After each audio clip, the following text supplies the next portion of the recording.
Would you welcome the star of Columbo, Peter Falk? Please welcome Peter Falk. I could thank every actor that's ever been on the show. The sad life and tragic end of Peter Falk from Columbo.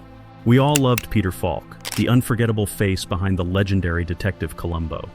His wit, charm, and iconic overcoat made him a household name. But what if the man beneath the trench coat was fighting battles no one ever knew about? How did Peter Falk overcome Hollywood's rejection because of his glass eye?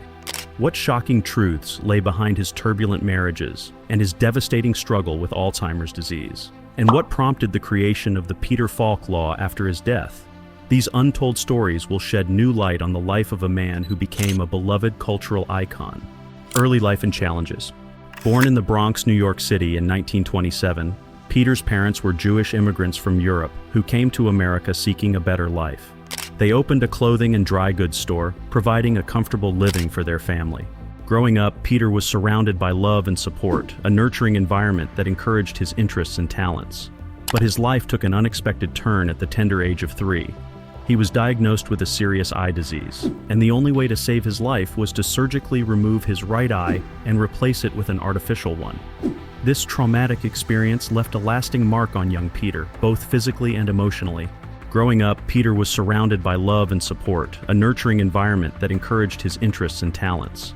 Despite this setback, Peter never let his missing eye define him. He embraced his unique appearance and even developed a sense of humor about it. He once said, "I got such a laugh you wouldn't believe." His artificial eye became his trademark, a quirky feature that added to his charm and charisma. But beyond the physical change, the loss of his eye taught Peter valuable life lessons. He learned resilience, determination, and the importance of perseverance. These qualities would serve him well throughout his life and career. He never let his disability hold him back, and he used it as a source of strength and inspiration. Even though Peter had to overcome the challenges of losing an eye at such a young age, he still had a fun and happy childhood. He loved playing sports, especially baseball and basketball. He wasn't just good at them, he was great. It was almost like he wanted to prove to himself and everyone else that having one eye didn't hold him back. But sports weren't the only thing Peter was interested in. When he was 12 years old, he found something else that he really loved: acting and performing. It was a whole new world for him, full of excitement and possibilities. Peter's first taste of the spotlight came at the tender age of 12, when he played a part in a camp production of The Pirates of Penzance.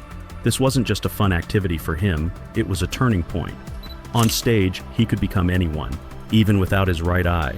It was a place where he felt free and confident. After graduating high school in 1945, Peter briefly attended Hamilton College, but he quickly realized it wasn't for him.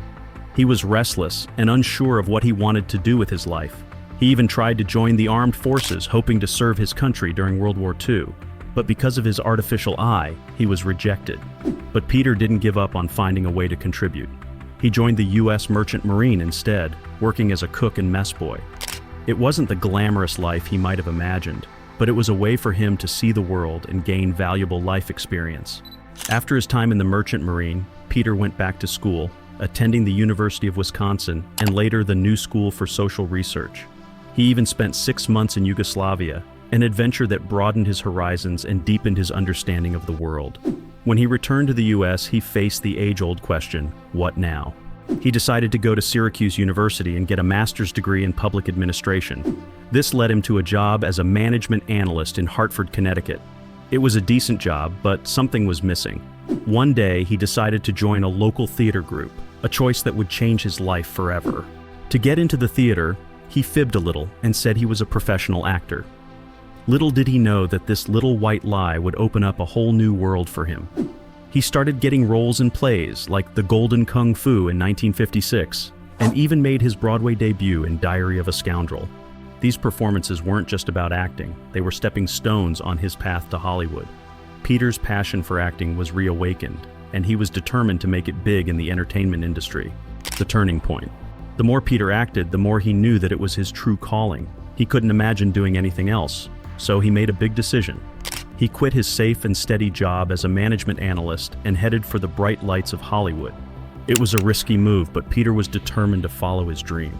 When he arrived in Hollywood, things weren't as easy as he'd hoped. The people in charge of casting movies and shows weren't sure about him. They were focused on his appearance, especially his glass eye. It was a different time back then, and people weren't used to seeing actors who didn't look like everyone else. Peter faced a lot of rejection in those early days. It would have been easy to give up, but he didn't. He knew he had something special to offer, even if others didn't see it yet.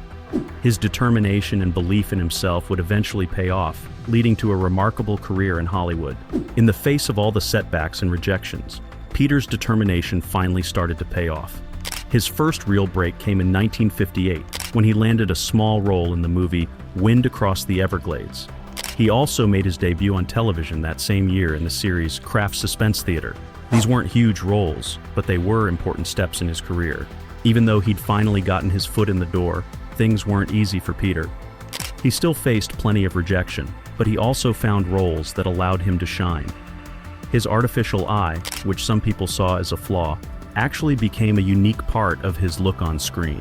He had a knack for playing complicated characters, and people started to notice his talent. In 1960, things really started to take off for Peter. He got a part in a gangster movie called Murder, Inc., where he played a tough guy named Abe Reles. He was so good at being a bad guy that he even got nominated for an Academy Award. It was clear that Peter had a real talent for bringing these gritty characters to life. The next year, Peter got another cool gig. He was in Frank Capra's last movie, Pocketful of Miracles. It wasn't as big of a hit as Murder, Inc., but Peter's performance was still really good. He had a knack for making even small roles feel important and memorable. Everyone could see that he was a star on the rise. Peter wasn't just making waves in movies, he was also making a name for himself on TV. He appeared in popular shows like The Twilight Zone and Alfred Hitchcock Presents, proving he could handle suspense and mystery just as well as drama. And guess what? He even won an Emmy Award for his guest role on The Dick Powell Show in 1962. But Peter wasn't just good at serious roles. He also had a funny side. He could make people laugh with his comedic timing and quirky personality. This made him a versatile actor who could fit into any kind of project. It was this versatility that made him so sought after in both film and television. By the mid-1960s, Peter's career was on fire. He landed a lead role in the TV series Trials of O'Brien. The show only lasted 2 seasons, but Peter's performance as a lawyer was a hit with audiences. It paved the way for something even bigger, something that would become his most famous role of all time, the Golden Era. Peter Falk will forever be remembered as Lieutenant Columbo, the disheveled detective with the iconic catchphrase, "Just one more thing."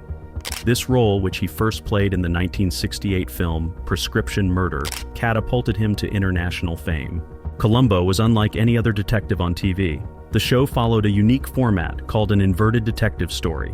This meant that the audience knew who the murderer was from the beginning, and the focus was on how Columbo, with his seemingly bumbling manner and rumpled trench coat, would solve the crime. Falk himself described Columbo as an ass-backward Sherlock Holmes. While Holmes was sharp and elegant, Columbo was messy and seemingly forgetful. But beneath his unassuming exterior, Columbo possessed a brilliant mind and an uncanny ability to uncover the truth. He was a master of observation, using seemingly trivial details to expose the killer's lies and inconsistencies. The first episode of the Columbo series was actually directed by a young Steven Spielberg in 1971. It was one of his earliest directing gigs, and Peter Falk was impressed. He even told the show's producers that Spielberg was too good for Columbo. That's high praise. Spielberg used innovative techniques like shooting with a long lens from across the street, which gave Falk a sense of comfort and freedom as an actor. Columbo ran for several years on NBC, then came back on ABC in the late 80s, with Falk still playing the beloved detective. In total, the show spanned 3 decades, and Falk won 4 Emmys for his performance. That's like winning the Super Bowl 4 times, but for acting. The show was so popular that Columbo's co-creator, William Link, even wrote a collection of short stories about him. The character of Columbo was so iconic that he even had a signature song, the children's tune, "This Old Man." Peter Falk liked the melody, and one day he just started humming it as Columbo, and it stuck. Peter Falk would often improvise Columbo's quirks, like fumbling through his pockets for evidence or getting distracted by something in the room. He did this to keep the other actors on their toes, and it made their reactions to Columbo's antics more genuine. Even Columbo's famous catchphrase, "Just one more thing," wasn't planned. The writers added it in at the last minute when a scene was too short. It ended up becoming one of the most famous catchphrases in TV history. Even in his later years, Peter Falk never lost his love for Columbo. In 2007, he expressed interest in returning to the role and even picked out a script for a final episode titled Columbo Hear No Evil, later renamed Columbo's Last Case. Unfortunately, ABC declined the project, but the producers tried to get it made by foreign companies. Sadly, those plans never came to fruition. Later career, Peter's talent wasn't limited to drama. He could be pretty funny too. He once showed up on the Dean Martin Celebrity Roast, playing Columbo while Frank Sinatra was the guest of honor. Imagine Columbo grilling Sinatra on national TV. Falk was known for his range as an actor. Director William Friedkin said, "Peter has a great range from comedy to drama. He could break your heart or he could make you laugh." This was evident in his roles in both comedies and serious dramas. One of his most memorable comedic roles was in the movie The In-Laws. He played a wacky ex-CIA agent who dragged his soon-to-be son-in-law into a wild adventure. The movie was a big hit, and people loved the chemistry between Falk and his co-star, Alan Arkin. Even famous film critic Roger Ebert said that the remake of the movie just couldn't compare to the original because of Falk and Arkin's amazing performances. Peter Falk's versatility extended beyond dramatic and comedic roles. He embraced a wide range of projects, from family-friendly films like The Great Muppet Caper and The Princess Bride, to quirky comedies like Murder by Death and The Cheap Detective. He even starred in a German-language film, Wim Wenders' Wings of Desire, where he played a fictionalized version of himself, an angel who yearns to experience human life. It was a role unlike any other, and Falk described it as the craziest thing that I've ever been offered. Falk's talent shone through in every role he took on, even in supporting roles. His performance in Wings of Desire earned him critical acclaim, demonstrating his ability to captivate audiences in any language. He returned to the New York stage in 1986, starring in a production of David Mamet's Glengarry Glen Ross, and later in Arthur Miller's Mr. Peters Connections in 1998. In the 2000s, Falk took on a heartwarming role as Max, a quirky guardian angel, in a trilogy of holiday television movies. He also starred in The Thing About My Folks, a film that may not have been a critical darling, but still showcased Falk's warmth and charm, as noted by Roger Ebert. Falk's career continued to flourish, even as he entered his later years. He appeared alongside Nicolas Cage in the 2007 thriller Next, proving that he could still hold his own in the fast-paced world of Hollywood. Personal life. Peter Falk's life off-screen was just as captivating as his on-screen performances. He experienced deep love and strong family bonds, but also faced personal challenges that tested his resilience. His first marriage was to Alice Mayo, whom he met during his college days at Syracuse. They fell in love and tied the knot in 1960. Their marriage was a source of support for Peter as he navigated the ups and downs of his early career in Hollywood. Alice was there for him through thick and thin, a constant presence in his life during a time of uncertainty and change. Peter and Alice didn't have children naturally, so they decided to adopt two daughters, Catherine and Jackie. Being a dad was super important to Peter. It brought a whole new meaning to his life, showing him a different side of things beyond all the Hollywood fame and fortune. He loved his daughters very much and was a devoted father. But sadly, things didn't work out between Peter and Alice. They divorced in 1976, which was a tough time for him. It was a time of big changes in his life. His career was booming, but his personal life was falling apart. Even though it was painful, the divorce was a part of Peter's journey of growth and self-discovery. Peter Falk's journey in love took a positive turn when he met Shara Denise on the set of Columbo. The two actors hit it off, and their on-screen chemistry blossomed into a real-life romance. They married in December 1977, and Shara became not only Peter's wife, but also a frequent guest star on Columbo. Their connection was undeniable both on and off the screen, and their marriage was a source of joy and strength for Peter. However, life wasn't always smooth sailing for the couple. In his later years, Peter faced health challenges, including his own battle with Alzheimer's disease. The diagnosis was devastating, as the disease gradually robbed him of his memory and cognitive abilities. It was a cruel twist of fate for an actor whose career was built on the power of memory and expression. Shara stood by her husband's side throughout his struggle, providing unwavering love and support. Their family, including his daughters from his previous marriage, rallied around him during this difficult time. It was a testament to the strength of their bond and the depth of their love for him. But Peter's life wasn't just about his immediate family. He had a vast network of friends and colleagues in the entertainment industry. He was known for his warmth, humor, and genuine kindness. He treated everyone with respect, from fellow actors to directors to crew members. His generosity and good nature made him a beloved figure on set and earned him the admiration of many within the industry. Peter Falk's interests extended far beyond the silver screen. He was a man of many passions, and one of his most cherished hobbies was art. He loved to sketch and paint, expressing his creativity through vibrant colors and expressive lines. This artistic outlet provided a peaceful escape from the demands of his acting career, allowing him to connect with his inner world and explore his imagination. Despite his fame and success, Peter remained grounded and down to earth. He wasn't interested in the glitz and glamour of Hollywood. He preferred simple pleasures and genuine connections. He valued his family above all else and maintained close relationships with friends and colleagues. His humility and authenticity endeared him to those around him, making him a beloved figure both on and off the screen. Battle with Alzheimer.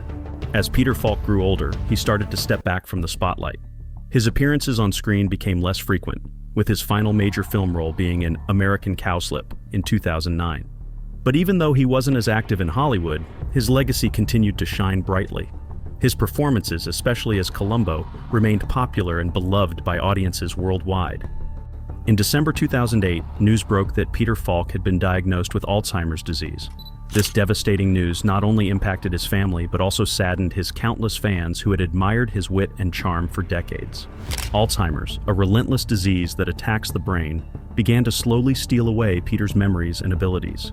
It was a cruel irony for an actor whose career relied on his sharp mind and ability to embody diverse characters. The battle against Alzheimer's was a challenging one for Peter and his family.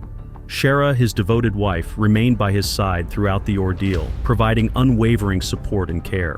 She became his rock, his constant companion in the face of an unforgiving disease. The disease's progression was rapid and devastating. In 2009, after undergoing a series of dental procedures, Peter's condition deteriorated significantly. His cognitive decline was evident, and his physical health suffered as well.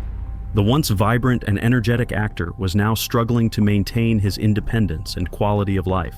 Even as Alzheimer's took its toll, Peter Falk's spirit remained strong. Friends and family shared stories of moments where his wit and charm still shone through, reminding everyone of the man they loved. But the disease also brought challenges, leading to a difficult legal battle over his care. In 2009, his daughter Catherine sought to become his conservator, a legal guardian who could make decisions about his care and finances. This move brought Peter's struggle with Alzheimer's into the public eye, highlighting the difficult choices families face when a loved one is diagnosed with this debilitating disease. The legal battle was emotionally draining for everyone involved. It was a stark reminder of the toll Alzheimer's takes not only on the individual, but also on their families. It exposed the complexities of navigating care decisions, financial matters, and the emotional strain of watching a loved one fade away. Despite the difficulties, Peter continued to receive an outpouring of love and support from fans and colleagues. People shared their favorite memories of him, celebrating his remarkable career and the joy he brought to so many. His struggle with Alzheimer's raised awareness about the disease, prompting discussions about the need for better research, treatment, and support for those affected by it. On the evening of June 23, 2011, the world bid farewell to a beloved actor and cultural icon. Peter Falk passed away peacefully at his home in Beverly Hills, surrounded by the love and support of his family. He was 83 years old, and his death marked the end of a remarkable career that spanned decades. While pneumonia was cited as the primary cause of death, complications from Alzheimer's disease, the illness that had plagued his later years, played a significant role in his passing. His death was mourned by fans, colleagues, and friends around the world who cherished his talent, his wit, and his kind heart. Peter Falk was laid to rest in the Westwood Village Memorial Park Cemetery in Los Angeles, a place where many other Hollywood legends have found their final resting place. Peter Falk's Law. The final chapter of Peter Falk's life was marked by a painful family conflict. His daughter, Catherine, claimed that his second wife, Shara Denise, who was also his legal guardian, prevented some family members from visiting him during his battle with Alzheimer's. Catherine also alleged that she wasn't informed about significant changes in her father's health, or even his death and funeral arrangements.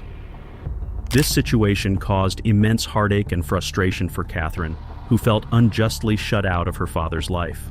In response to this experience, Catherine became a champion for change. She advocated for the passage of a law in 2015 known as Peter Falk's Law. This legislation aims to protect children from being cut off from their elderly parents who are under the care of a guardian or conservator. The law was passed in New York State, and as of 2020, over 15 other states have enacted similar legislation. New York State Senator John DeFrancisco, who introduced the measure, highlighted the importance of this law by stating, "For every wrong there should be a remedy." This bill gives a remedy to children of elderly and infirm parents who have been cut off from receiving information about their parents. It also gives them an avenue through the courts to obtain visitation rights with the parents. Legacy. Peter Falk's impact on the world of entertainment extends far beyond his iconic role as Lieutenant Columbo. While he will always be remembered for his portrayal of the rumpled detective, his career was diverse and rich, encompassing a wide range of performances that showcased his remarkable talent. Falk's collaborations with director John Cassavetes produced some of his most critically acclaimed work. Films like A Woman Under the Influence and Mikey and Nicky are celebrated for their raw emotion and improvisational style, with Falk's performances often cited as highlights.